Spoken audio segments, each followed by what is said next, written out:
do that. Okay. Okay. Well, we're doing chapters 11, 12, and 13 because affirming was added in by Denise last week. So I sent an email to everyone just to make a change so people are aware of what we're doing. And I'll just start by saying that it was a lot packed into these 3 chapters. For me, it was. And reading it more than once, and Dia and I met twice by Zoom, and I really appreciate that Dia came up with such a concise. I started writing some notes and sent it to her and asked for her to fill it in, and I appreciate Dia that you did such a great job, and I'd like to add it to our group, Google group notes, I guess, if that's okay with you, Dia. Yeah, it's fine. Yeah, because it's very clear what the topics are that we're discussing and then what the exercises are. Okay. So the way we're going to do it is that we're going to share the chapters, and then if I have something to add, I'm going to raise my hand, and then we're also asking, or if Dia does too, if we each have something to add, we'll raise our hand, and then we'll each ask each other, do you have anything else you want to contribute, or from our outline? So that's how we'll go. I have more of an, I guess, a clearer understanding of chapter 11 and 12. And I think I just came unraveled by 13. I just couldn't comprehend anymore. So I couldn't connect as clearly with chapter 13 as I did 11 and 12. So it's okay if I just start with chapter 11, Diane? Yeah. Okay. So the topic is taking responsibility for our feelings and experiences. And the summary is, and it's part of the exercises we're going to present, are how to change from making you statements to I statements. And what that does is we're very used and comfortable by using you statement. And unconsciously, it can come across as a blame. And when we use an I statement, it's more ownership and responsibility of our own responses and feelings. And just as a side note from my experience with this, I do teach this in my mindfulness classes, and I started it myself. And began to notice the difference. When I really focus on using I statements, I really feel much more connected and grounded to myself, much clearer. And there is, I'm going to say, an aura of responsibility that comes across that I have to be a little more careful in what I'm saying, because I'm owning what I'm saying. And so after experimenting with it, I did add that into my classes, and I think it's a huge shift. It seems minor, but when we start experimenting with it, I really feel that that emotional shift and that sense of being more grounded in my body. We're also going to, this brings in, though, also that once we can see the difference in how we're speaking from I to you, we're adding, there's a difference also between feelings and thoughts, and how they're related. And it's very common and easy for us to fall into just speaking about what our thoughts are, and even intermixing them with feelings, and thinking that and believing that we're expressing our most inner self. So I find it helpful that if we are expressing a concept or thought, to say that, like, put it in those terms. This is what I'm thinking right now. Or if we want to say something from our emotional body, that we would put it in that context and say, I'd like to share what I'm feeling right now. And you can put that hat on, so to speak. And then again, this is something I've enjoyed learning over the years, and I got from NBC, is that using the words that and like. Sorry, that's my email. That and like in a statement can also come across as a thought, an opinion, or blame. And it goes back to what Bill Miller, sorry, I had to look at the name, Bill Miller is saying about accurate empathy. So if we're not accurate in our speech, our ability to give or receive empathy or play in that context isn't going to be accurate. So all of these are sort of language related to the use of language to me. So we're going to do an exercise on that. And anything, that's our summary till we get to the exercises that stood out for us in that chapter. What would you add to this, Dalia? Yeah, just that in the usage of the language, when we're using the word that or like, when it comes with a statement that where I say I feel, and the word that or like can be added after the I feel, it's actually us talking about our thoughts and not really our feelings. That's what that's what it was clear in this chapter also. Yes, yes. So it usually comes across as blame when I just say that I feel that you're doing something. That kind of a statement actually just comes off as blame, and it's, although we're using the word feel, we're not actually talking about our feelings there. Yes, I agree that it's a displacement, like a second generation. Is when I speak of I and direct, I feel tearful is different than saying I feel like crying. And that like or that puts distance, and it's another generation of separation, or level, I'll say, of separation. So yes, Alex just emailed Jess. Alex, yeah, he just emailed. He's traveling. He's traveling for work at a conference. I will be next week and don't have any obligations prevent me attending. And also, I was raising my hand for just reflecting. So what I'm hearing is what you're saying is there's the using I statements as a way of sort of taking responsibility. And the other part that you're talking about is about the difference between feelings and thoughts, and kind of the importance of connecting or expressing feelings. And then the last part of throwing in the word like or that, or anything that shifts the direct expression of a thought or a feeling. Mostly feelings, because we're not comfortable speaking directly about our feelings. It's much easier for me to say, if I'm not adept at this, like, I feel like I could get angry right now, instead of saying, I feel angry right now.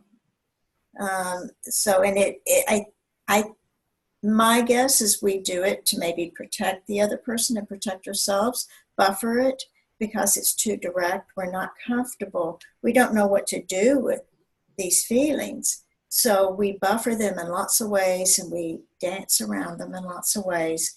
And I can understand that, because we don't know what to do when we get to those emotional points. But the NVC system and this system both help us get to those other points without it unraveling or exploding. So, and it's really an educational thing that people, just like driver's ed, once take the course and what guidelines are, you can drive much more safely. So really, how do we express our feelings more accurately, and it takes some learning and training maybe to get better at expressing our felt experience. It does. It does take training. Diane? Yeah, so I don't have anything else to add, and if we just want to go with the practice of just actually telling the statement, the blame statement, by using that or like after the word feel, and just get a feedback on how it is for the other person to receive. And Is that okay? Yeah. Yes, I'm going to from my perspective at it, that is not only can it possibly feel like blame, is it's not in tune with exactly what's going on. The person may not necessarily intend to blame, and they may unconsciously, but I don't think in every situation the person is even unconsciously blaming. It's just, I think, a use of language that isn't as accurate if they had left it out to me. So it can have both flavors, blame and inaccuracy, depending on how it's, of course, and also how it's said. There's the tone and the context and all of that. So that's my takeaway from it.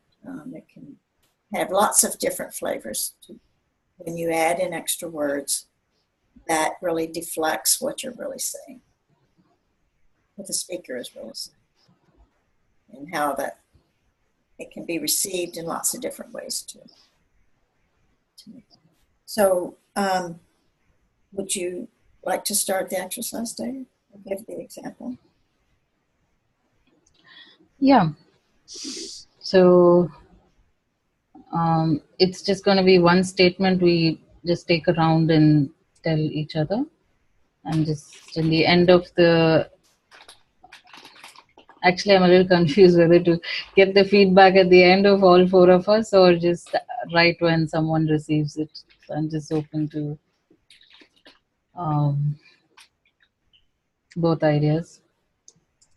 So we're gonna, just to make sure I understand, we're gonna use a statement that says like or that after the word feel.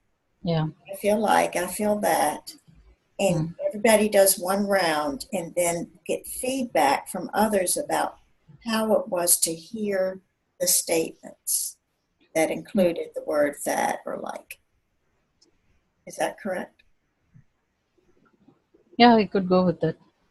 I'm just reading our paper from my paper. Yeah. That's all. Okay. Would you like to start? I'd like for you to start. Okay. Yeah, okay. I could speak to Edwin.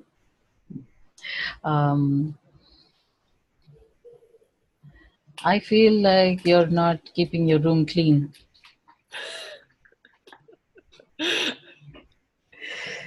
Perfecto. Okay, so what do I do?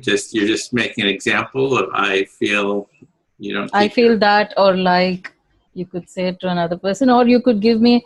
So yeah, I'm okay for you to give me a feedback on how it was for you to receive that statement also. Yeah. My feedback. Yeah, I have to try to understand that. I guess first thing I was wondering was, are you just sort of making that up, or do you really think that? It's like, are you seeing the room here and it looks messy, which it doesn't look messy, but so I wasn't sure if you were just trying to make an example or you're actually trying to really say something that's relevant. So I was trying to kind of figure that out. No, I'm making it up. Oh, okay. Your room does look neat. Blame came through very clearly there. Yeah, but it is sort of a judgment, and it doesn't. Yeah, so it didn't. Yeah, it's not. It didn't really feel connected. It doesn't land very well. Yeah, like okay, yeah, it's not connecting. That's a good word for it. Yeah. Yeah, so it's your turn now. You can speak to someone else. Oh, okay. And I say I feel or yeah, I feel like or that, whichever you want to add after the word feel. Okay. And what is it? Just on anything? So kind of any topic? Yeah. Okay. I guess I'll speak to Alyssa. See what's a good. I feel that you did a great job with bringing your groups to the empathy tent at UC Berkeley. Well, that felt nice. I mean, yeah, I guess well, first of all, yeah, no, that felt good, even if he used like or that. It does, I think, add a distance, but I think in a positive context, it doesn't really have the same effect. You know, you're not that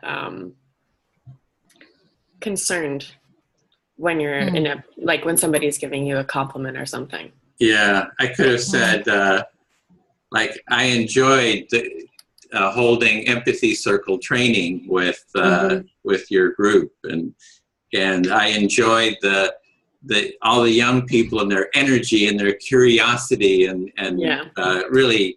It kind of made me feel alive and energized. So that's kind of more trying to tap into, my feeling. Yeah, that's definitely richer content. Like, that does feel different. That feels, it's like the positive emotions just get boosted up a bit. Because I think it also does allow for the listener to connect more on an emotional level. Can I just add one thing also about that? Just because the point when you all were talking about adding that like or that, I was thinking about when I'm having an argument, and when I'm using like or that, I am putting a distance from it. It's like sometimes I use it to try to control myself, so that I'm using I statements. Sometimes I use that kind of language in order to not use a you statement. So that's another thing too, is sometimes when you're so angry, maybe distancing yourself, maybe it's not always bad. Maybe you need to step away a little. I'm not sure, but that was a thought that just came to mind. But anyway. So you're creating space away from the anger, so you're not like totally in it. You're creating a little bit of distance. For example, if I'm really upset, and instead of saying something really accusatory, an easy next step is to say, like, I feel like you're not listening to me right now. Something like that. So maybe it's not ideal, but it has been something I've used in the past that it does have a benefit to a certain extent, I think, in some contexts for myself. But I would be curious, hopefully I don't get in a fight anytime soon, but maybe next time I have an argument. I'll try not to use those words. I'll speak to Deb.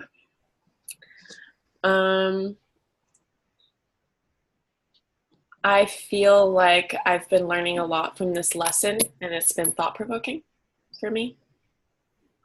Okay.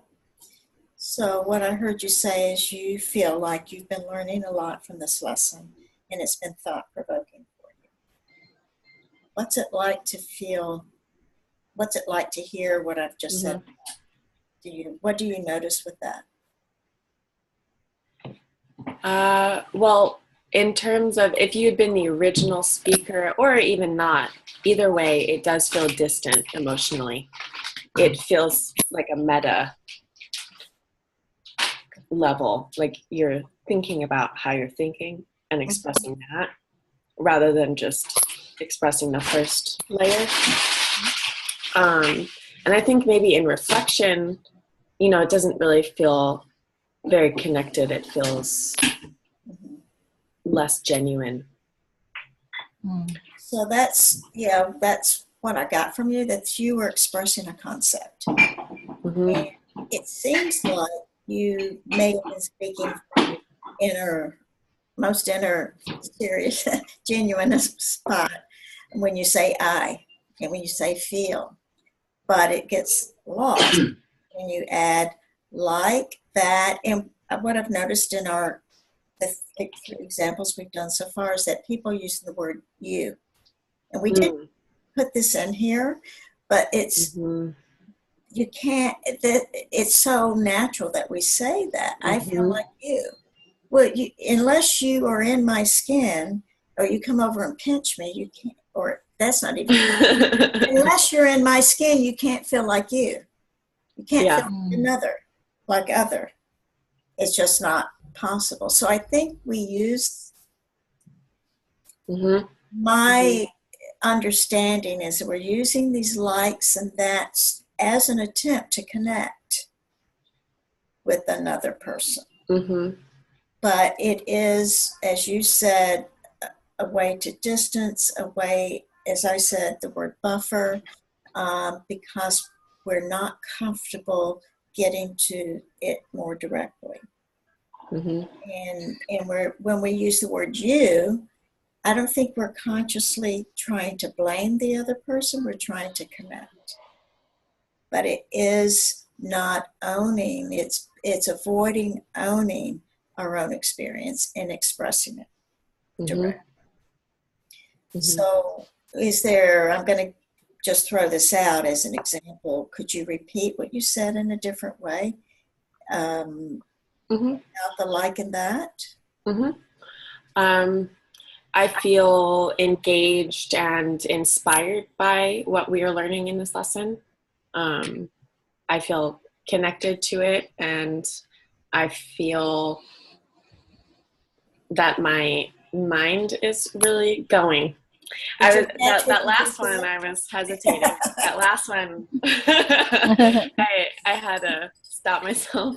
But it is interesting when you make that stuff, and have to reword it because it's so automatic. For me, it's very automatic. Yes. Yeah.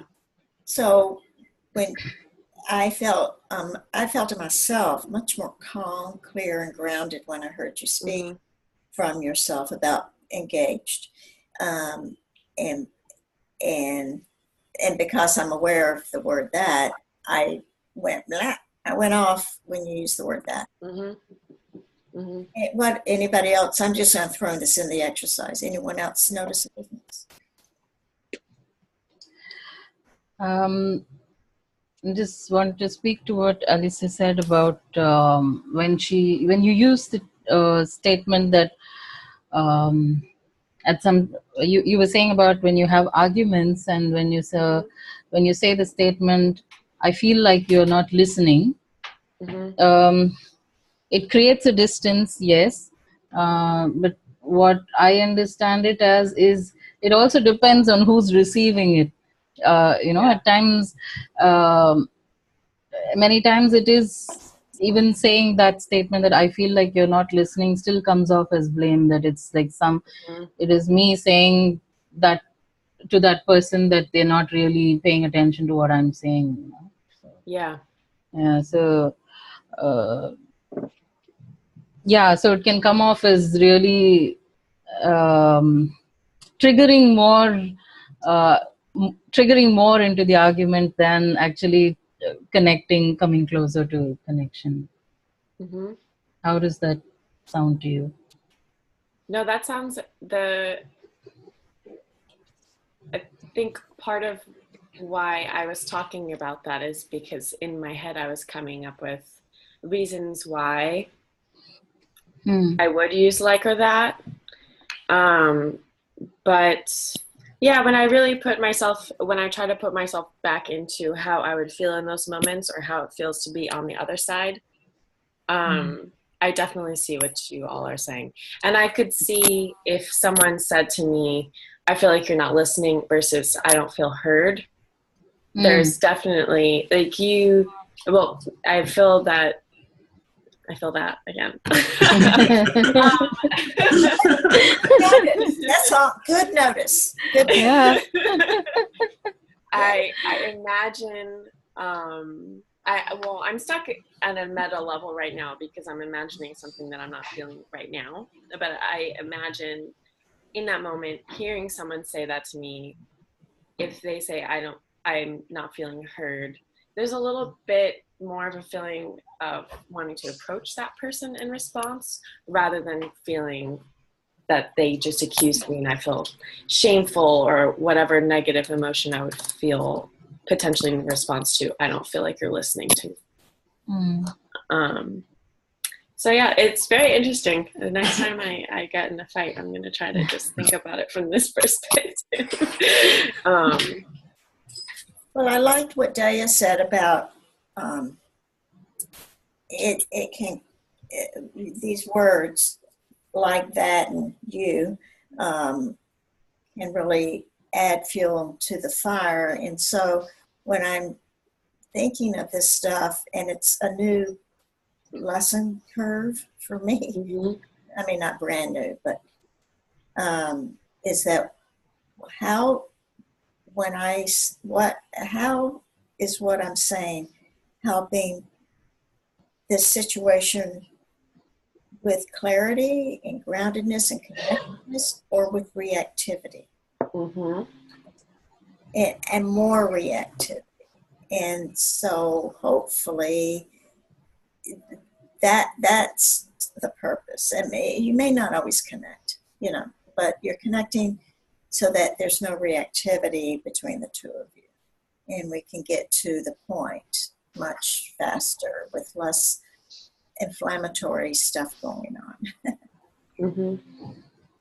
Well, sometimes with looking at the language component, I feel a sense of sort of confusion. Like I'm looking for more of a groundedness, in sort of a sense of clarity.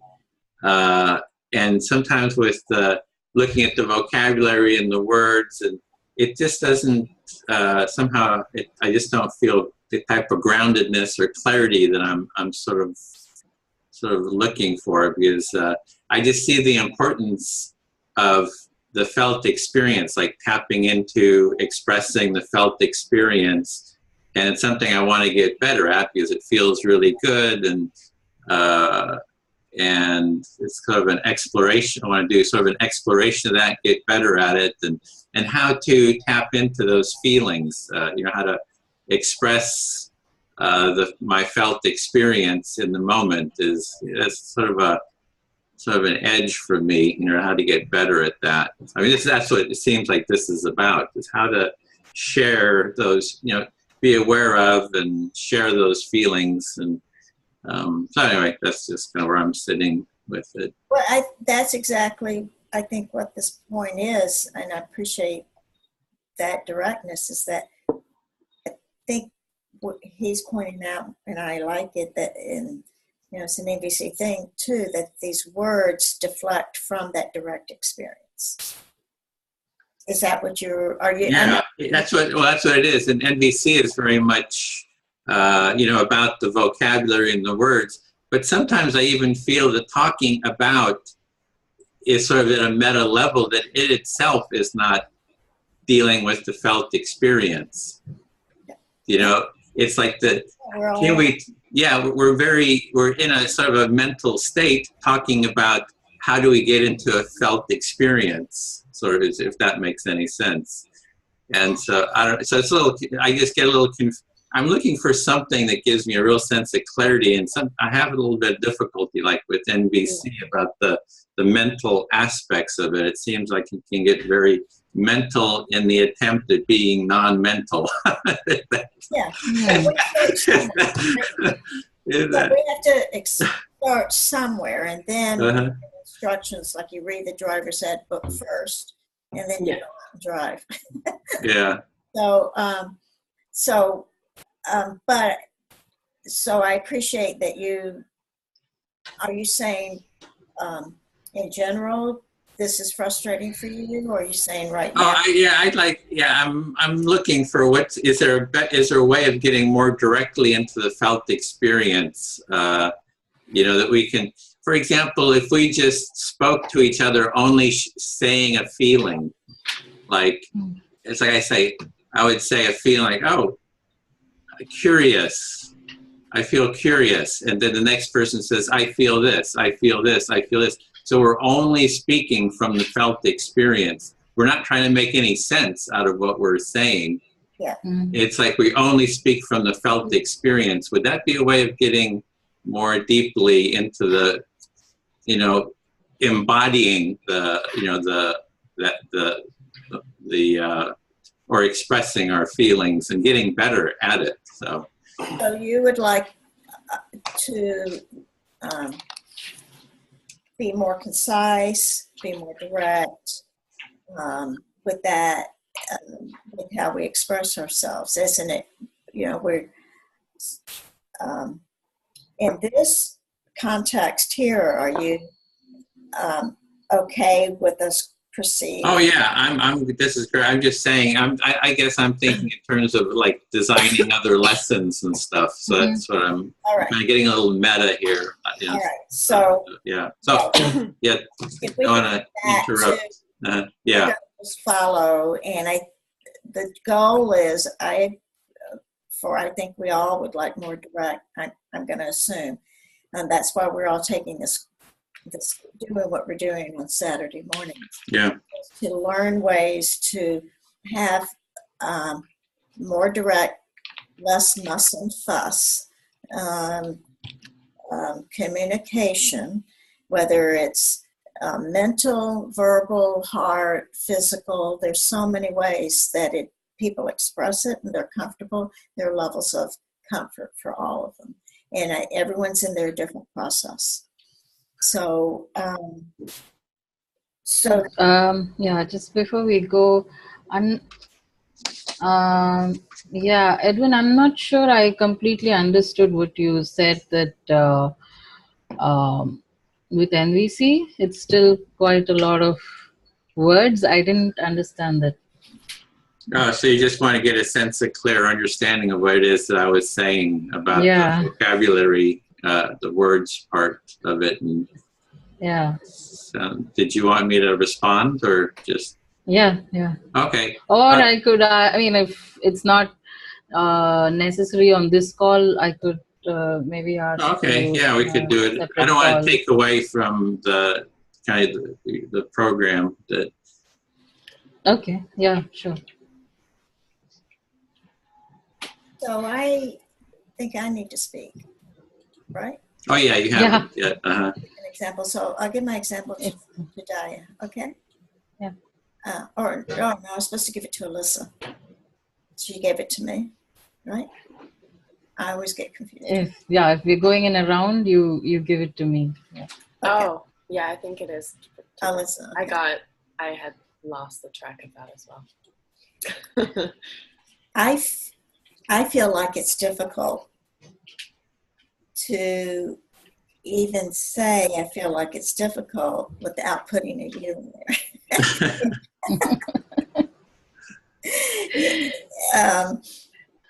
When I'm speaking to someone else, if I'm going to say I feel like or that, the you's got to follow. So I'm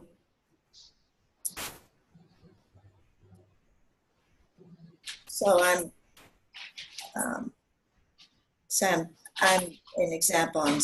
I'm speaking to a close friend. I feel like you take too long to respond to my text. Were you speaking to me or Daya in the end? Alyssa. Okay. So you were saying in the beginning that it always feels like you to put a you after a like or that. And then you gave a concrete example talking to a friend and saying that you feel like they take too long to respond to you. So, yeah, in thinking about how I feel in reaction to that, it does, it's setting up some structure where there's an expectation there that I'm not meeting. And that automatically does that when you say, I feel like you're not, no, whatever it is. It's, I'm commenting on that and I'm noticing that because I expected something that the receiver has not given me. So maybe that's part of why that structure always feels so accusatory. Mm-hmm. Did you feel on the you're receiving accusation? Well, I knew it wasn't necessarily to me. So trying to imagine.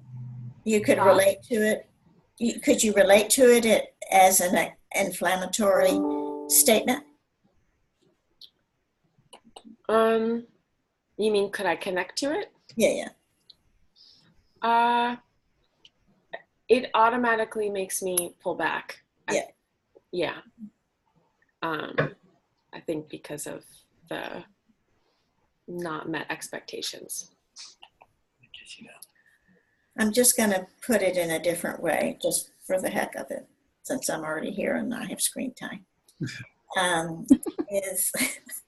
See, Day, I told you I'd do it, right?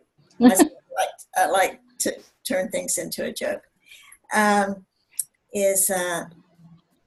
feel anxious when I don't hear a response back from my text within 5 minutes.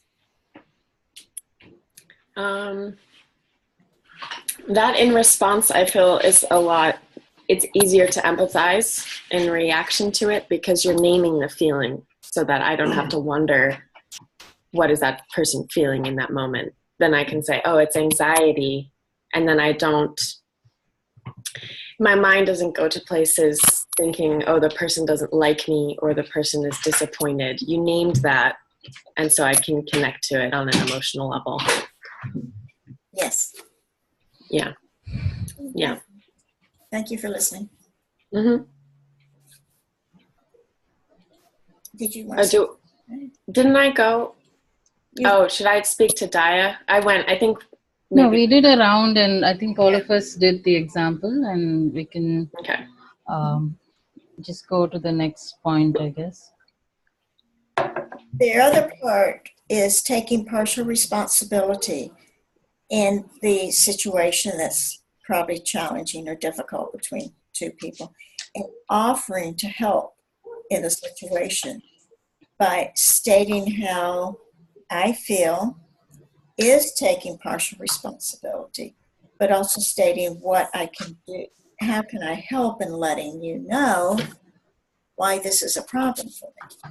So the example in the book is they're late, I think, to a party, and she is saying she needs to she's admitting that she needs to take responsibility for reminding him about the time of the party and in a more reasonable time frame. I'm thinking that's the example, right? Yeah,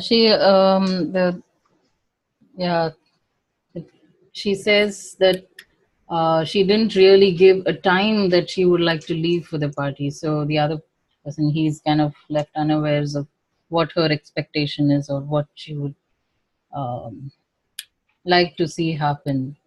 So that's taking the partial responsibility for my uneasiness for that it's getting late to get to the party, so yeah. And then the last part is asking the person, how can I let you know, or when can I let you know that when I would like to leave or something. Yeah.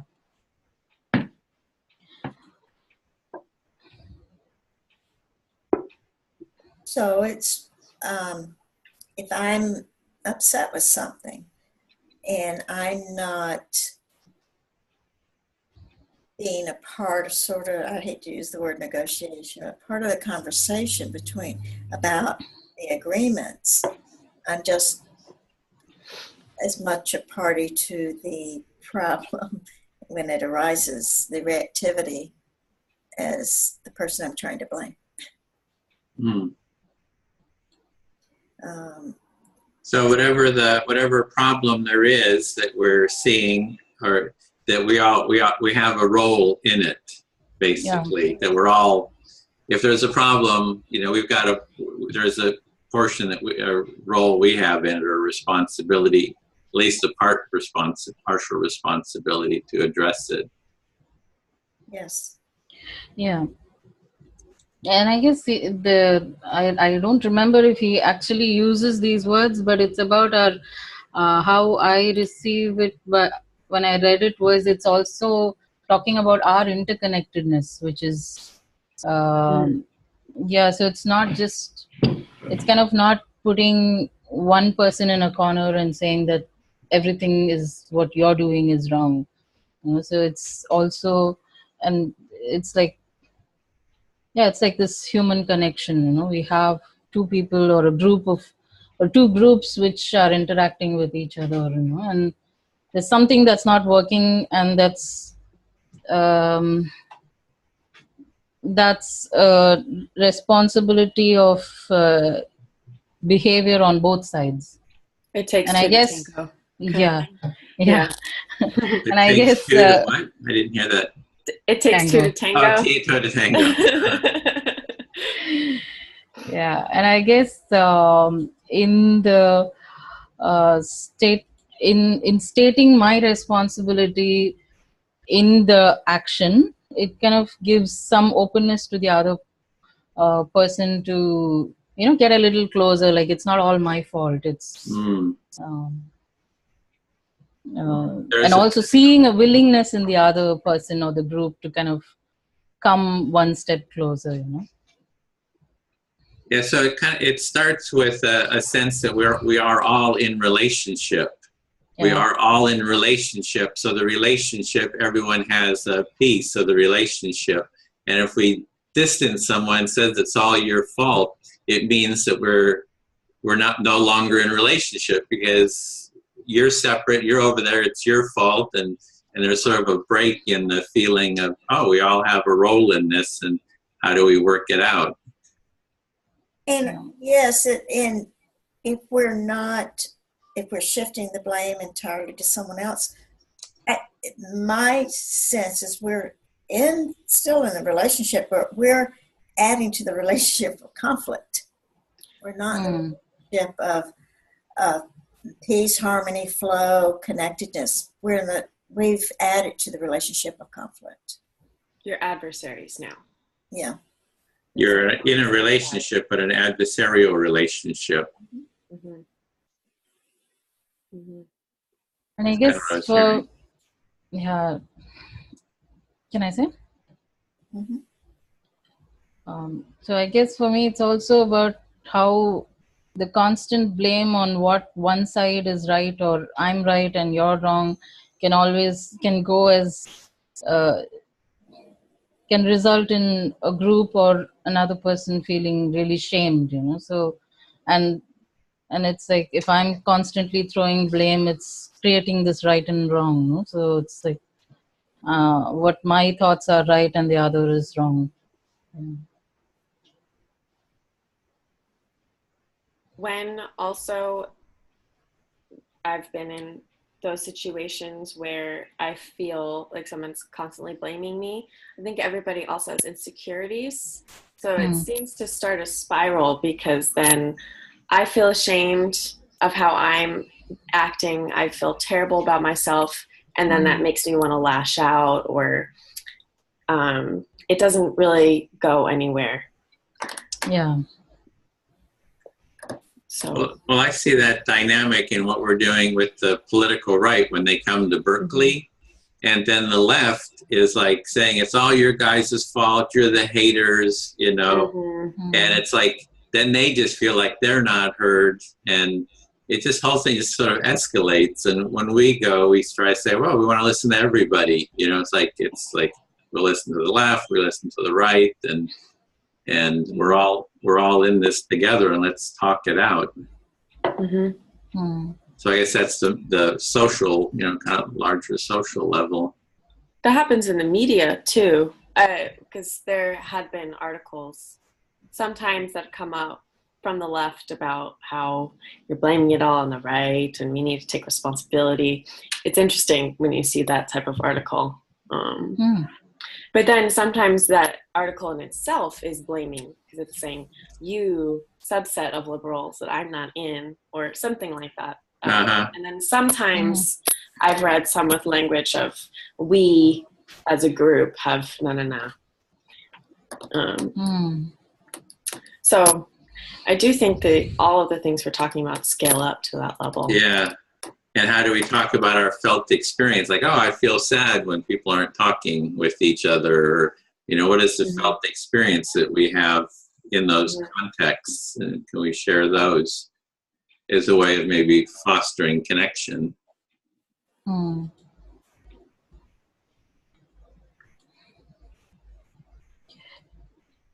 Deb, you want to add something or go to the next point? Well, the next exercise is using your own situation, something not too triggering. Don't bring in your mother. Before the exercise, actually, there's also the point he mentions about assertiveness. Assertiveness. Okay. Yeah. So assertiveness is when both parties' needs are important and both are honored and met. And I heard that from the last statement Edwin made about saying we're all in this together. And I think that just struck me right now that that's a good way actually to start by saying that. And it helps immediately to, you don't have to go down that long and windy road that you end up that we're all like in this together. You start that way. We're all together. Let's just get that concept out, that reality out right now, you know, and then you work that way. So that just struck me now. So that's where we're the next exercise, and so it's about honoring both sides, and that's hard to do because we weren't trained in any of this growing up. We're just this way of communicating, you want to call it, or living together. It's not a part of our training.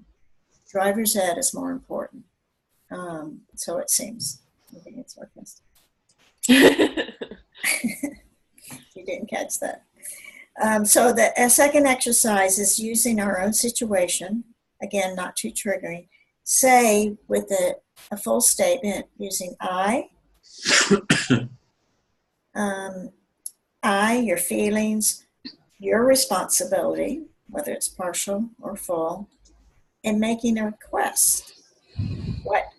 As to what I can, for example, what I could do that would help the situation, which is making a request for a non-blaming change. So it's not just one statement. We just talk about a situation that is not triggering, and we try to speak it with I statements. I mean, starting with I and our feelings and and a partial responsibility. You're right. I got and trying to make a request. Yes, I'm making. Yes, in reading this and looking at the screen, I got the word situation statements kind of muddled. So, gee.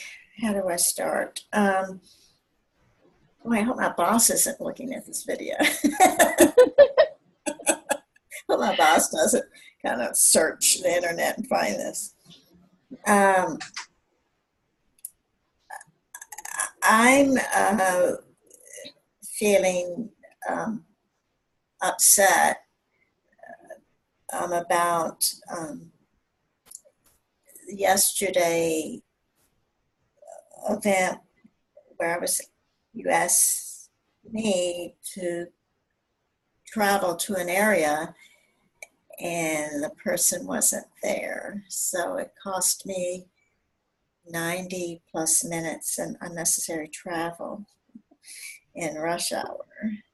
And you didn't communicate that you and that other person made other arrangements with me. So I realized I should have just called that other person directly.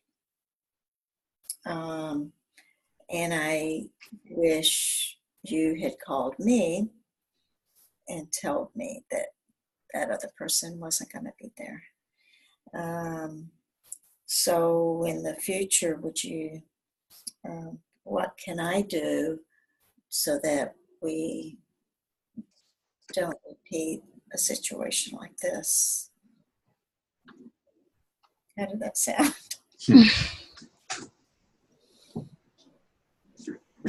Feedback? Yeah, I'll go to you. Or is that okay? To me? Yeah, do you have any feedback about that, about how that came across to you? Yeah, you started with your feeling that you were upset, and then when the statement changed to you that you did not tell me, I was like a little bit, okay, what didn't I tell you? And yeah, but when you described what you experienced, yeah, I could get a little understanding of, yeah, that took you such a long time in peak hour, and so another way of saying that you said that you didn't tell me, I could have said, I would have appreciated hearing. Now, what's another way of saying that? I don't know, maybe I would have liked to know, and so I could maybe plan out my work and travel through the city. Yeah. Or maybe that's where the specific request comes, that I would like to know this many hours in advance, so I would know how to respond to that with care for myself. Yeah. How does that sound? Yeah, But your last request of how can you help with probably the discussion and getting to know the information, yeah, helped in kind of letting me know that you're also eager to like collaborate and get it's not just my decision, that it's also that you are involved in it also. It kind of gives me that sense. Collaboration. Yeah. So how can we collaborate in the future so that everyone's travel and time needs are met?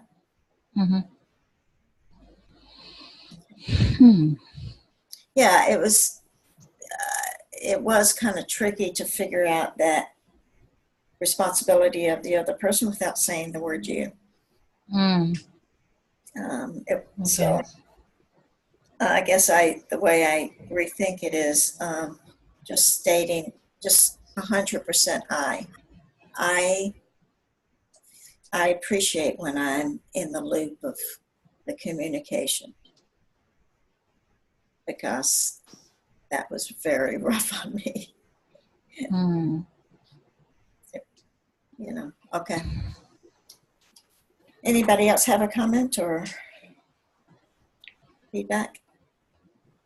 I was thinking in that a lot of the time these kinds of things happen in a conversation. I was thinking to myself how hard it would be to not say, you didn't call me.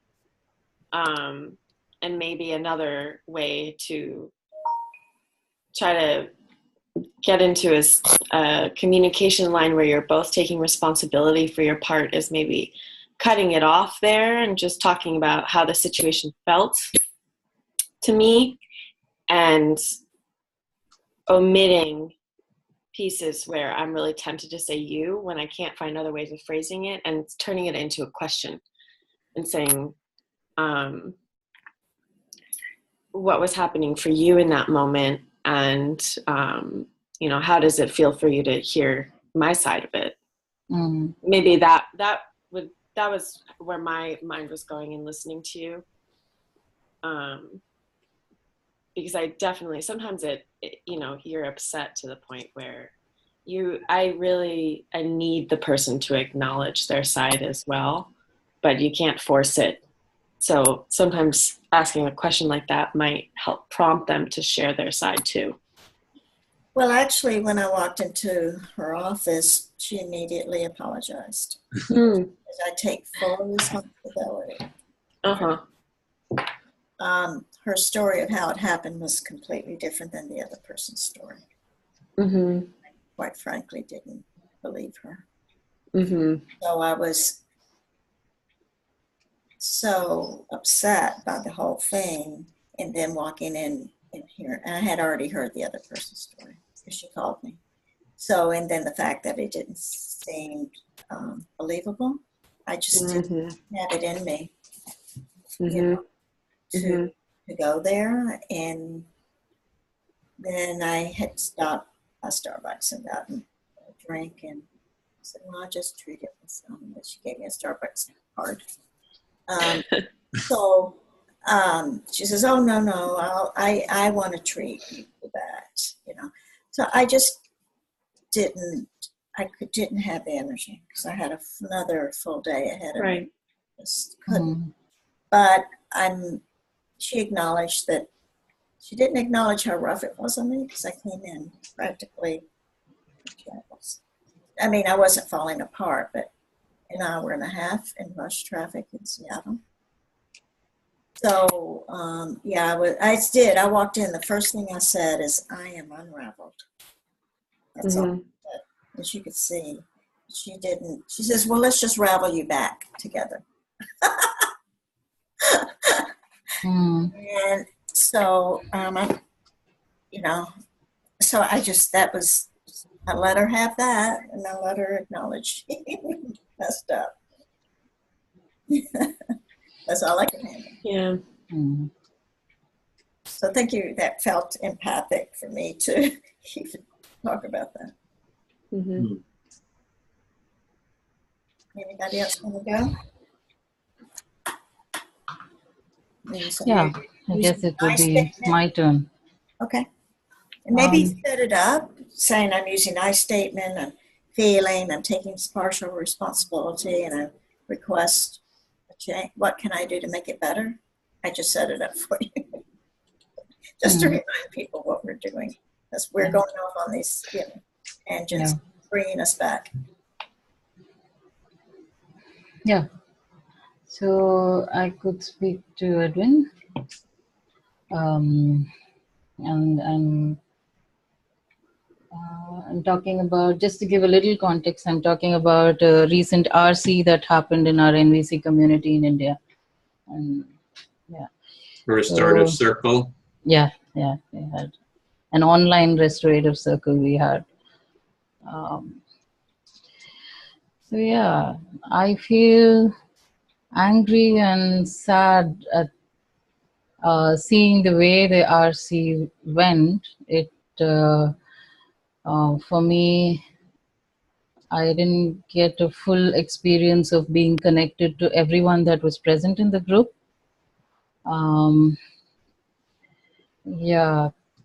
Part of why I didn't feel connected was also, I guess for me, my internet connection was not great, and I was not able to hear everyone. And I guess I was also coming from a triggered space of taking one side. Because I've had a conflict with one of these people before.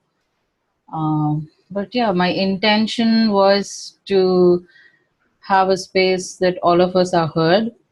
There were about 10 or 12 people, and so my request would be, what would what would you like to hear from me before we start the circle? So it can, yeah, so it can probably ease something for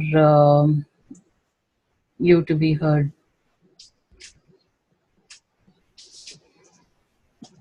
Okay, so what I was hearing is that you took part in a restorative circle and you're feeling frustrated about it because you were wanting a sense of connection and you didn't feel that sense of connection, and that you were making a request to the other person to hear what it is that they would like from you to be able to feel heard, or Yeah, for him to be easy, for him to have ease to be in the circle. So you're wanting to ask this other person, like, what is it that would give this other person ease, and kind of just asking for that. Yeah. Okay. Well, so in response. Yeah, just the feedback. Yeah, feedback. So for my response is to reflect it, right? Yeah. It's like that's what is to just hear, what the person is saying and to reflect it, because I just find that the reflection itself, or the empathic reflection, kind of translates everything into a sense of connection. And yeah, certainly does.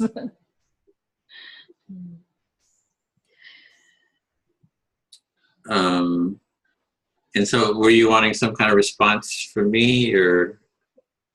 Yeah, I think the exercise itself, as it's suggested in the book also, is like to just try to speak in I statements and feelings and the partial responsibility. That how was that for you to hear, like when someone is speaking that way? I always try to translate everything into a reflection, and so it doesn't matter what you say, because I try to reflect it. So I don't know how it is for that person, but for me, it was just trying to understand where you were, and it's harder when in a personal relationship, right? It's like with my partner it's like when you're trying to work together on stuff, and it's like you kind of go on and on with some kind of a conflict, then I get more kind of that irritation and stuff kind of comes to I kind of move out of the reflective listening to like, hey, I want to be heard here too. Okay, did it sound like I used did it sound like at times whether there was a blame or that's what I'm looking for? Yeah, I felt you were struggling with it. You wanted to be heard, and you were willing to listen to the other person and kind of make an attempt to connect with them by offering listening to them. So if it was me, I'd be kind of like, oh, thanks for feeling willing to listen. And okay. Deb had Deb, yeah. So something I picked up, and it struck me as a possible similar word to liken that, as I heard you say a couple of times, and it's using the word guess. Mm-hmm. And I heard you say that, and some body language of you looking up and thinking, say, I guess I feel. And I felt lost with you there. Like I was being invited to help you guess what you were feeling. Not unconsciously, but I felt pulled in and a little muddled, a little lost, and going, well, what is she? What is going on? So it raised some questions for me rather than just hearing you empathically. I began to go question mode. Okay. Oh, that's almost like part of the exercise. I feel, what was it? When she is doing this, it was almost like as part of the exercise that you were giving a response. Oh, okay. I did. Gee. And it made me think, wow, how can I do that too? So it's your turn now. Yeah, I don't feel frustrated, or I don't have a frustration. I'm not unhappy with what you were doing, though, or frustrated. Let's see. Okay, do you want me? Let's see. Maybe if I could ask Daya what it was like to receive that feedback. Is that okay? Do you have any comments about that feedback I just volunteered? No, yeah, kind of, it just gives me a feedback, an indication of what I say at times, it's like, and it can be confusing when I'm actually wanting to say my feelings, but I say, I guess I'm feeling this, and it can be confusing to the other person. Yeah, and I can imagine the other person starting to think, is she really feeling that, or is she really, or is she confused about what she's feeling? Yeah, it can really throw that. And it from what I'm analyzing about it, and my experience also is that it made me work harder than I wanted to work. Like I had to, maybe again, guessing and thinking for you in my own mind. So instead of me just being open to understanding and receiving, I began going into thinking, analysis, guessing, and I kind of got disjointed. Yeah, thank you. Yeah. So thank you for receiving so nicely. All right. Could I ask you to start chapter 12? Is everybody feel comfortable? No. You're not ready? I think Edwin and Alyssa didn't get a chance to speak. Say that again? I didn't hear. For us to do an example for Alyssa and I to do. Oh, I'm sorry. I'm sorry. I thought I was the only one on the call. Edwin, did you want to? Oh yeah, I had. Well, I guess I could go real quick. So, so mine was. This is speaking to my partner, and it's. Let's see. I feel like frustrated when I say something and you automatically respond with a rebuttal to it, automatically respond, and I would request that you kind of give me a reflection, hear me out before you respond. I don't know if that's that, but that's kind of the, if I'm doing the exercise right. Yeah, that's the specific. Yeah, I feel frustrated when you directly respond to something I say without fully hearing me out first. And I would request that you kind of listen and offer a reflection before you say whatever you're wanting to say. I'm going to interject if I can. While we're still with you, is that a piece of this is your partial responsibility. Oh, yeah. So, okay. What is my responsibility? Partial. Partial responsibility. I don't take responsibility. It's all your fault. Okay, there you go. So I think it's on me to reflect with this one. Is that right? Oh, well, I haven't taken responsibility. I'm struggling with what's my responsibility. I thought you wanted to leave it at that. Maybe in talking about it, you can think about it more. Okay, maybe yeah, if I reflect, sure. that might. Yeah, okay. So what I'm hearing from you, Edwin, is that you don't necessarily feel heard when you're speaking to your partner about something that's, I'm assuming, bothering you. It sounds like it's in a conflict, and that when you are expressing something to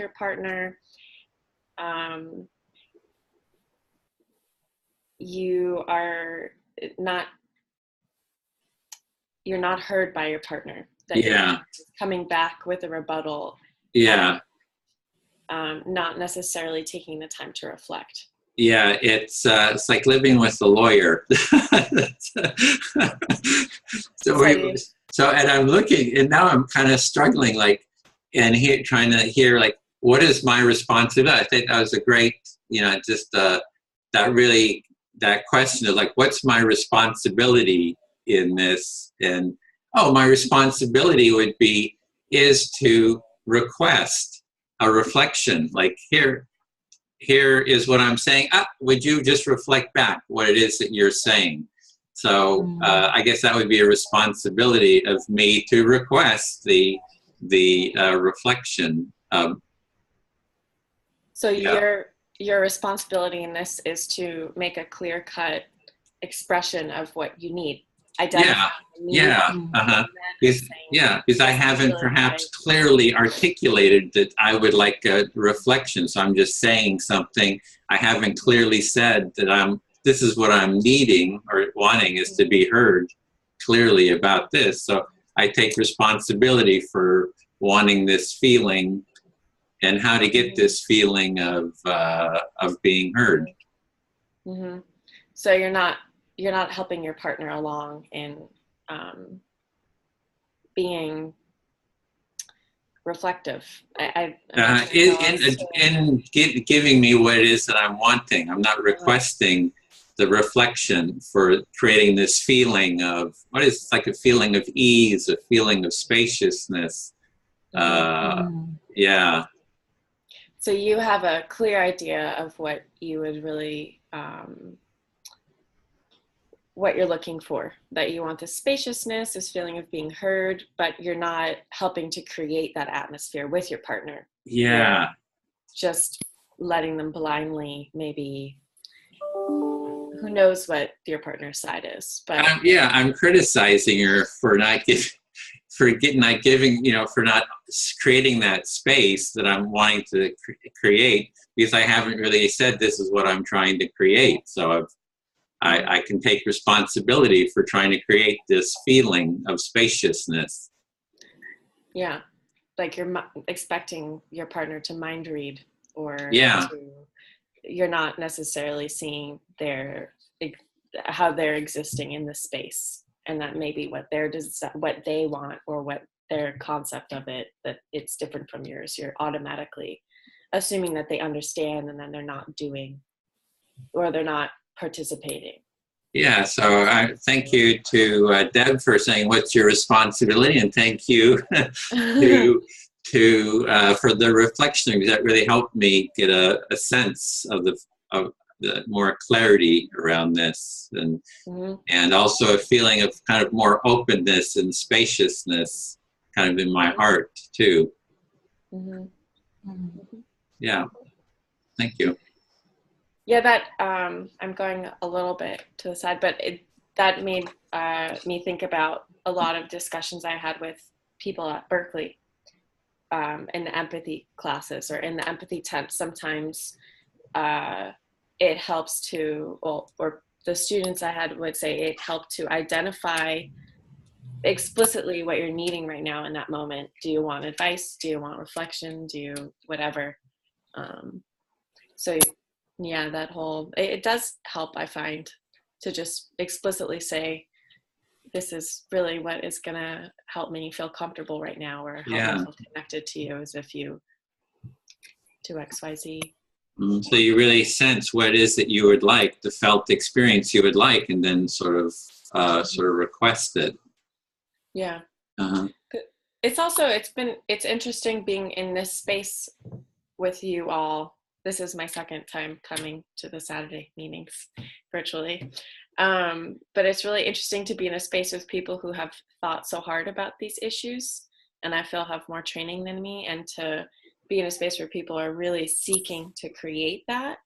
It's the first time for me to be in that level of, just in a space with people with that level of emotional intelligence, or even the vocabulary or time spent on it. And so it makes me really want to be able to translate that to my own personal relationships, because I think it's very beneficial. So Edwin, listening to you talk about this issue with your partner not feeling like your partner is participating in that effort to, create that space for both of you. How do you create that in a relationship when the person on the other side isn't thinking about it in the same way as you? Mm-hmm. Yeah, so what I'm hearing there, just to reflect back, is that you're saying that this group is really looking intensely into sort of exploring this empathic sort of way of being, and you haven't had that in other groups, and so there's some kind of excitement or about this level of exploration. And then you're also, and so we all have the same intention here to do this, but what do we do? You're wondering, what do you do in a personal relationship where the other person does not have that same intention or level of sort of experience around doing this? Yeah, because you can't force people to participate. It's ultimately coming down to my personal opinion about how I want things, and I can't just beat people down to participate. So I guess that's maybe an open question, or maybe because I think I have to speak now, maybe I can just turn this into a thing. But Deb, did you want to say something? I just wanted to interject that even in this circle today, if we could bring some awareness in of when we're using the word you or I in speaking, and that how easily it is for us just to switch back and forth, and when we're speaking of ourselves we throw in you and then we throw in I, and seeing if that makes a difference in how we process what we're saying in the moment and what we're wanting to say. And that it, to me, speaking from the I brings some congruency to help us in our process of expressing ourselves. So I'm just making that request while we're in the live moment to remember, Kim, what would it be like? Experiment, try it. What would it be like to only use I when we're speaking? It's just a thought. So you're like let me just try reflecting. So you're like us to just be aware of holding, just using the word I instead of you, and just kind of really be sensitive and aware of that, and really try to do that while we're discussing here. Mm-hmm. It can be hard in a reflection, no? It can be hard in a reflection. In a reflection, when my schema or whatever it is of reflecting is that I feel the need to start the reflection with, I'm hearing that you, yada, yada, yada. But yeah.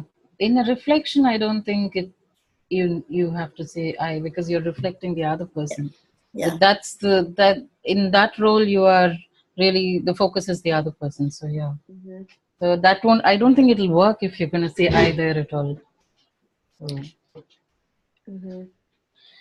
yeah, I heard you say, maybe starting the statement, I heard you say is that, but then it then has to shift to the person who just spoke. Yeah. So I statements there, I don't know how it will really connect because then it shifts to what I'm speaking. Yeah. That's how I see it. Yeah. So my thoughts were more when we're just speaking in general. We're talking about our experiences in the day, and it's just an awareness of when do I throw in you? Is it meaningful at that point? When do I use I? Are we aware of how we switch back and forth? And it's just a thought, an experiment to be aware of that process that we do unconsciously.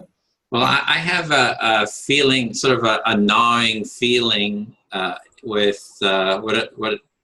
when Alyssa said, how do we deal with people, relate to people who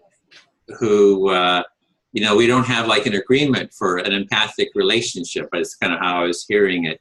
And how do we address that? How do we kind of deal with that? And it's like, when I heard that, it's like, yeah, that's a big, I just find that's a real kind of an issue for me too, is how do we address that? I mean, I don't know. It's, so that's still kind of sitting on my mind, and something I'd like to really explore more. It's maybe outside of, to really go in deeper around that, because I've been trying to address it by saying we want a culture of empathy, and how do we really transform society. And even had thought of in the relationship with my partner, that we have a clear statement that we want to have an empathic relationship, so we're sort of like an agreement for that. So I don't know, that was something just to speak to that. Well, these chapters are about that. Chapter 12 is listening well in relationships, and chapter 13 is empathic understanding in close relationships. Mm-hmm. So the book is addressing some of these issues. Forward. I don't know how much more we will today, but the book is intended on including that. And it includes the big picture that you just spoke of building the culture, and then as well as close relationships. Has everybody had a round? I don't think Alyssa did. No, Alyssa didn't. I didn't. If for the sake of time, I'm okay if you all want to move on. I think I would like to maybe complete this and then see where we go. I don't want to shortchange you. Okay. And I lost where we are in the circle. I'm not sure who I'm supposed to speak to. Is it? Say that again. Deb? To Deb. To Deb. Okay. Yeah. So to Deb. So hearing all of the discussion that we've had thus far, hearing Edwin, when I was listening to it all at first, I thought, I don't really have anything to talk of, but to speak about right now, but now I do.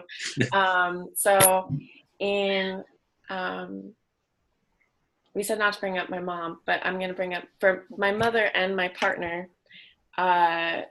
When I get very emotional and I'm trying to express that emotion to you, sometimes I feel like you are judging it because for whatever reason you think I should be not feeling that way. And so when that happens, I feel myself pull back a lot, and I feel myself just like I'm hitting a wall, and I feel very frustrated, and I feel almost a sense of shame as well for myself that I'm feeling that way, that doesn't please you or whatever is happening. And so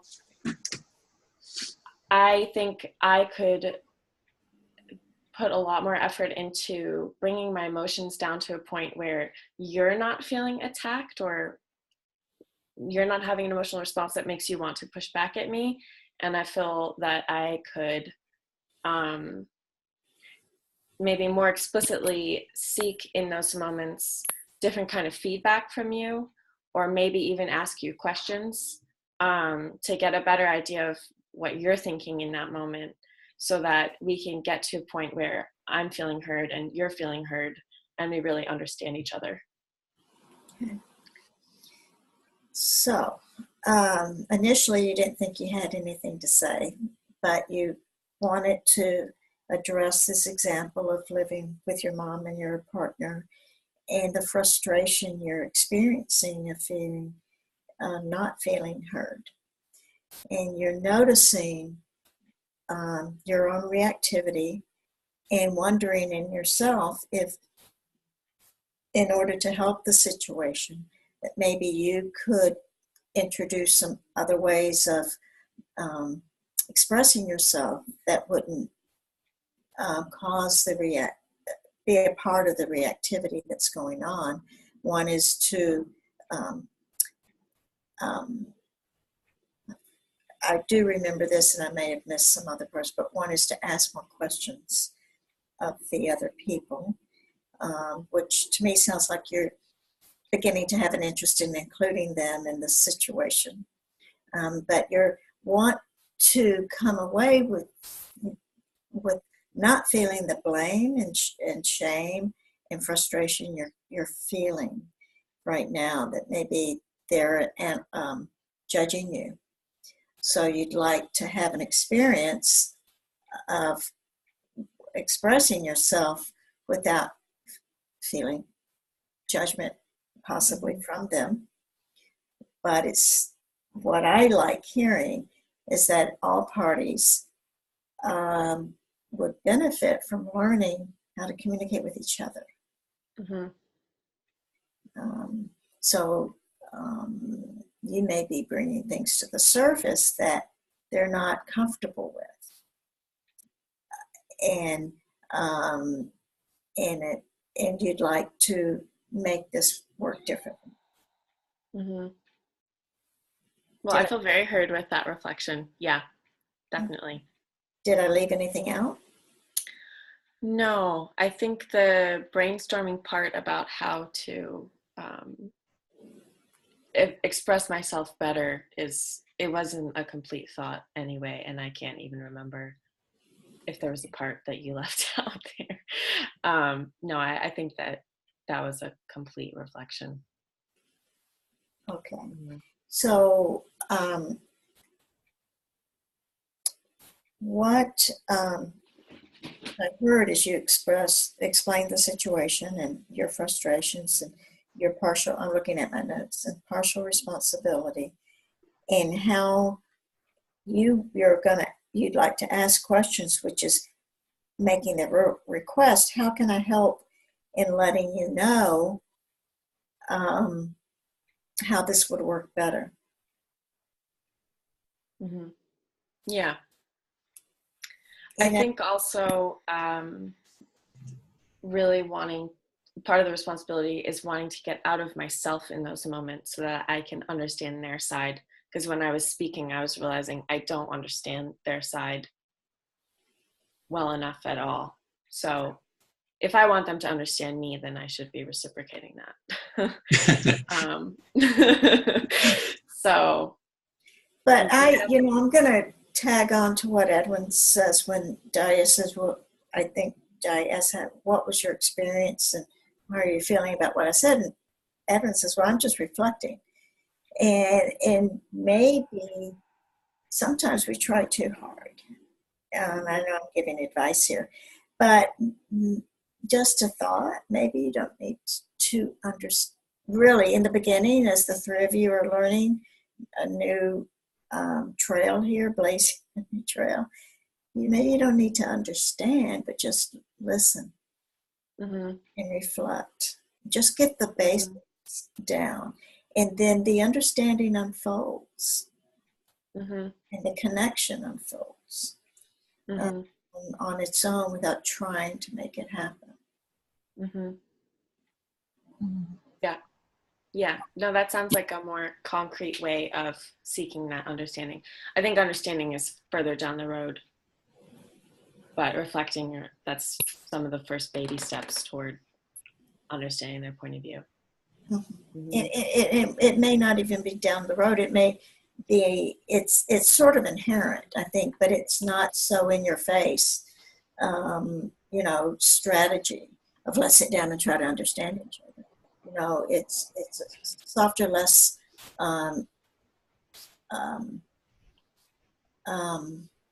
self-effacing. Some people aren't as, you're a different person than they are. Some people don't mind being self-effacing, and some people go, whoa, So think of a strategy that would work for both parties, but not add fuel to the fire and not be, you said responsive, but it's actually reactivity.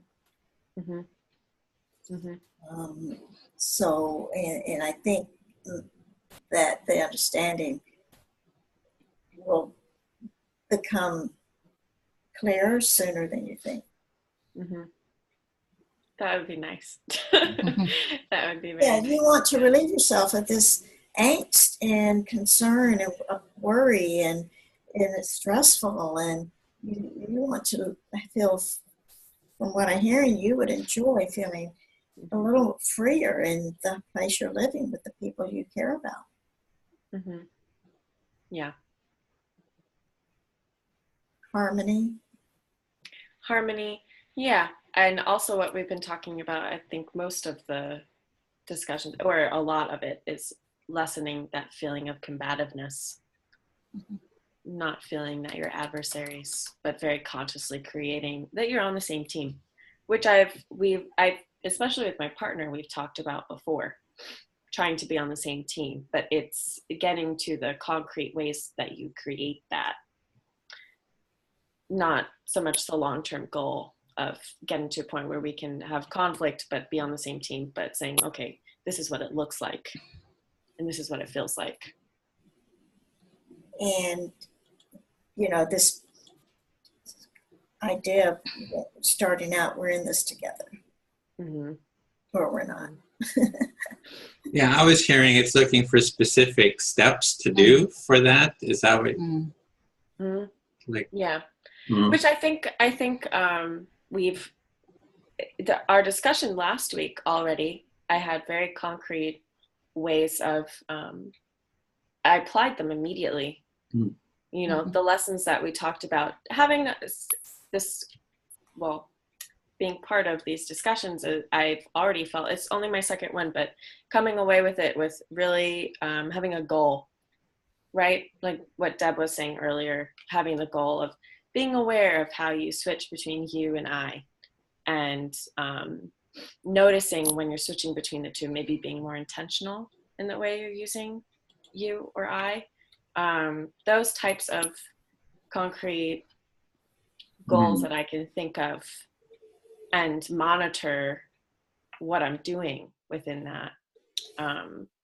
It's really helpful. And it also brings you more into the present moment. Then you're really thinking and feeling what's happening then, instead of getting all wrapped up into whatever happens there, So it's sort of like you're getting different ways of looking at what's happening in how you're relating and the different qualities of it, and having an awareness of that, instead of kind of getting caught up in the anger or whatever it is. You've got sort of more space around it and looking at the specific sort of dynamics of it. Mm-hmm. I don't know if that was it. Mm-hmm. Or Deb, because you say, I think that you meditate quite a lot, or I'm not sure who does here. Say that again. I think you meditate, right, Deb? And maybe it's the mindfulness. Yeah, I was sharing with you some mindfulness awareness. Mm-hmm. And what I was just hearing between you and Edwin's conversation is that what popped up for me was that I think we haven't been given permission or trained of knowing where to land when we get reactive. And there's nothing wrong with having feelings, for one thing. But we do get caught up in this, it just snowballs. And so in the mindfulness part, we come back to our body, the sensations, we come back to our breathing body, and that gives us a place to land. Mm-hmm. Then we kind of resort everything from a different perspective. It gives us the spaciousness Edwin is bringing up, to see from a broader perspective without trying to take aside everything that's going on. And it gives us an objectivity, a chance to back up and be more in a response mode, which is the word responsibility versus reactivity. So coming back to the body and what's my experience of my throat's tight, my chest hurts and stomach hurts, I have a headache. And these are all symptomatic, as well as landing in the body, breathing. With landing in the breathing body calms that fight and flight and that stress reactivity and gets the happy endorphins and the harmonious endorphins going. Mm-hmm. So that helps us think better. Mm-hmm. and we're not just in our own face. I have a question about that. As you were requesting that we look at the I versus you, but what about I, we, you? You've been using a lot of we's, and is it the same thing with you and we and I? Would it be? Do you know what I'm saying? Like if you were just explaining what you just explained from an I statement.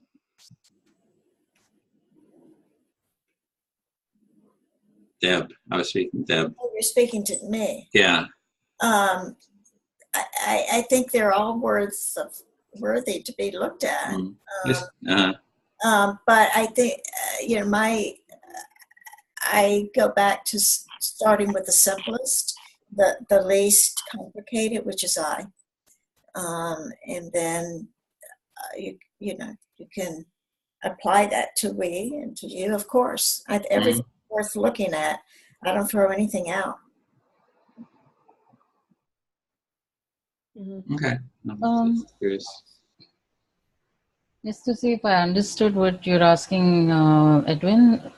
As an example, if I'm talking about my feelings, then I would say that I would probably stick to I. But generally, I mean, I don't know about other countries, but here there is a tendency to use the word you or we also when I'm actually talking about me. Yeah. And kind of in a sense, it's for me, it's like kind of wanting inclusion when I'm saying, generally we have this behavior and generally we feel sad, it's kind of wanting a togetherness or kind of belonging, maybe other people are also feeling the same thing as me, but it's not really clear in one sense that I'm not really having clarity or giving clarity on what I'm feeling. But I guess people do that to kind of have some sense of belonging to a group, like we feel like this. And the word we is, I hear you saying, is a way of creating connection in a sense. Yeah, but it is vague in a sense, unless reflected back, I probably may not go deeper also, I might just be still talking in we statements, like say like, yeah, we Indians feel bad, things like that.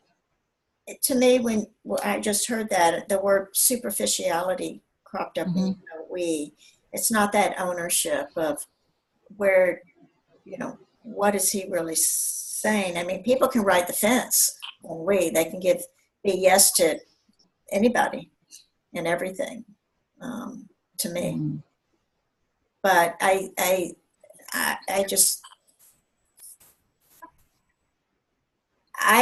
think people, when we speak from I, it gives other people permission to own what their experience is.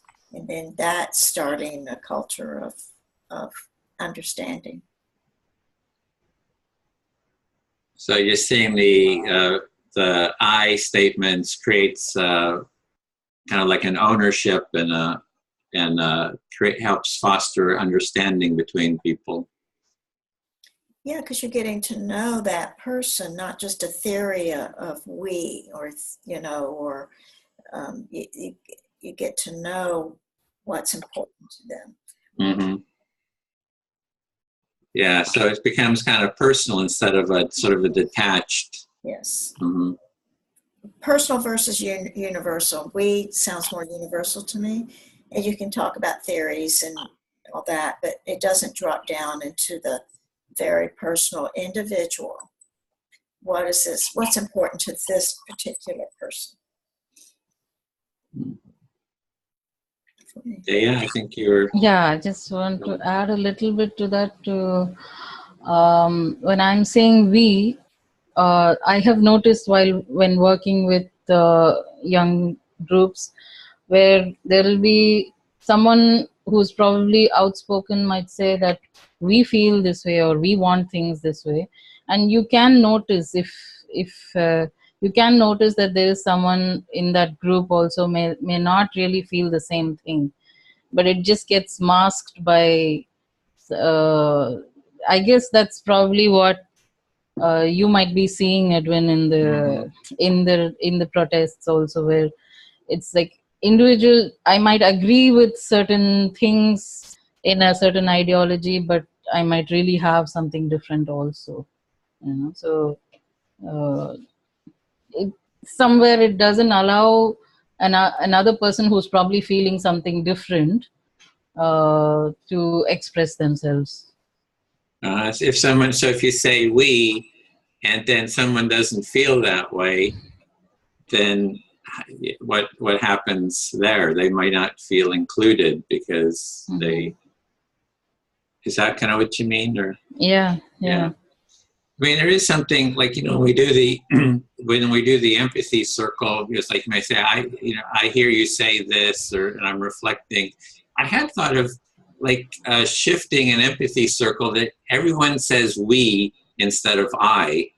So it's like, we feel this, and then the reflection is, we hear us feeling this or something. It's like shifting everything to we, because we're sort of, this is sort of a mindset of I, right? But we could shift to a mindset of everything is we, and it would be kind of like a really, it's difficult to do because it's kind of like not natural, but it could be, I think it could be really interesting type of empathy circle where everything is we. Like the royal we. The royal we, yeah. It's like, it's like, so whatever the feeling is that arises, it's like, oh, we feel excited. And then the reflection is, we feel excited. It's like, so anyway, I think it could be a really interesting exploration that I haven't seen it really done that way. So we feel very excited about this idea. Would be kind of, or anyway, it's maybe getting off the point here, but it's an interesting exploration. So you're wanting to explore reflecting back when someone is saying as a group, or even if one person is saying we feel excited, you would like to reflect back we feel excited? Is that what you're saying? Exactly. So everything is from the we. And I wonder what would that do if you did like an hour of that? What would be the quality that is created? Because it's a shift in how we're sort of the perspective that we're taking. So it might be, I'll make an exercise out of that and try it at some point. I'd be curious about that. Yeah. Yeah, to kind of see how it resonates with people who are being heard, whether it really touches them or whether it shifts a perspective or. Yeah. And what does it feel like? What does it feel like to do that? Yeah. Would it create a deeper sense of connection, or would it? I did it with someone and they were like scared of it. It was like, it was scary to them to do that because they were losing a sense of self somehow. So there was that. Like, I'm not able to hear you, Alyssa. So I think I'm talking over you. To myself that it sounded like a trippy loss of ego.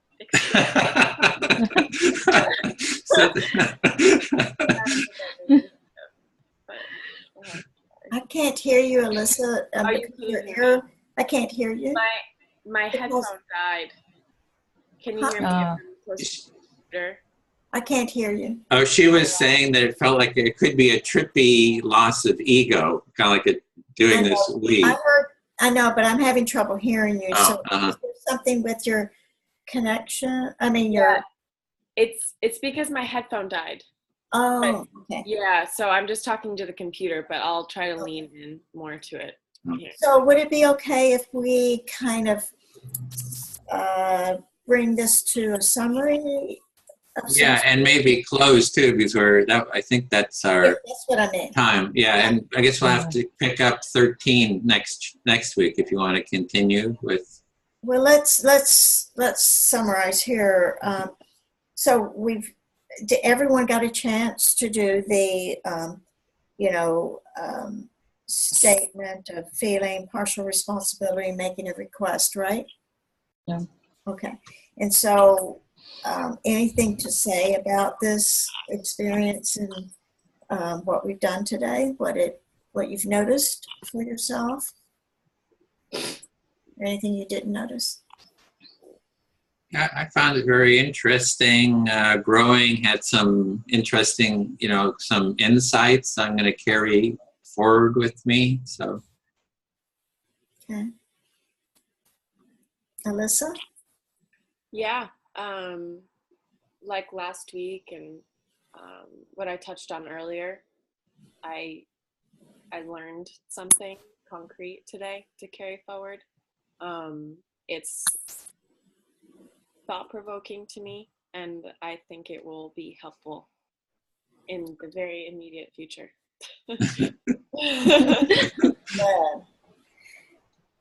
I am reminded of,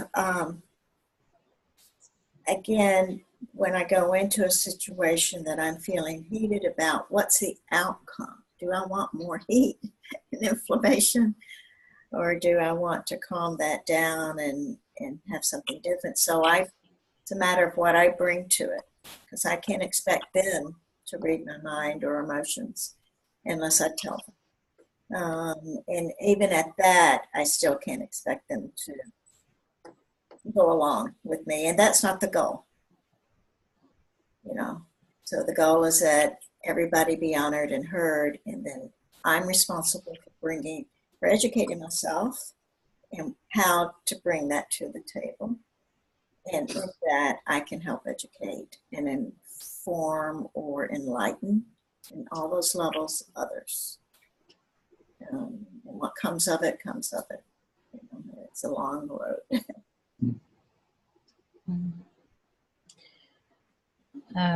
For me, I really enjoyed exploring the whole thing. Yeah, a little sad that we couldn't complete what we had planned for, but I guess what came across while I was reading the chapters also was, while it says listening well, it's not just for the listener, it's also about how I listen to myself. And when it comes to self-expression, how can I change the way I express in a way that the other person can receive it also. So that stood out.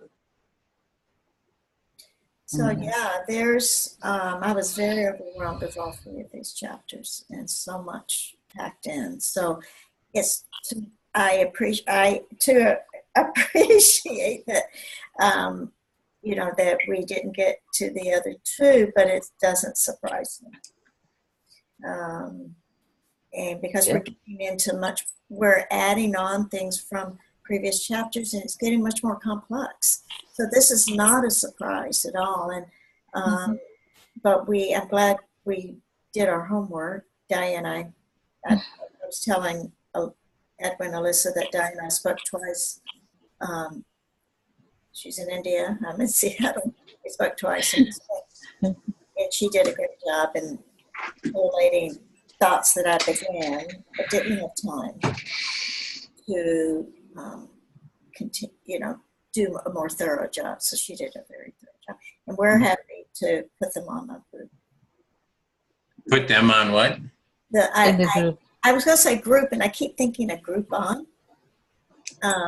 which is the coupon website where you get coupons. Oh. But I want to say Google Group is what I'm trying to say, but coming out of my mouth. Mm-hmm. So you'll put it into the document here that we have. Sure. And will you continue then next week with 13? Is that? I think. Sure. Yeah. Yes. Okay. There's 12 and 13. There's slight differences in the practice, and the 12 can be done pretty quickly. Okay. So we got 12 and 13 to do. Yeah. But actually, the 11 and 13 kind of fit together in the sense of self-expression and making strategies in close relationships. And the 12 is again kind of reflective listening again. So, Okay, so are we ready for the closing Yeah. Yes.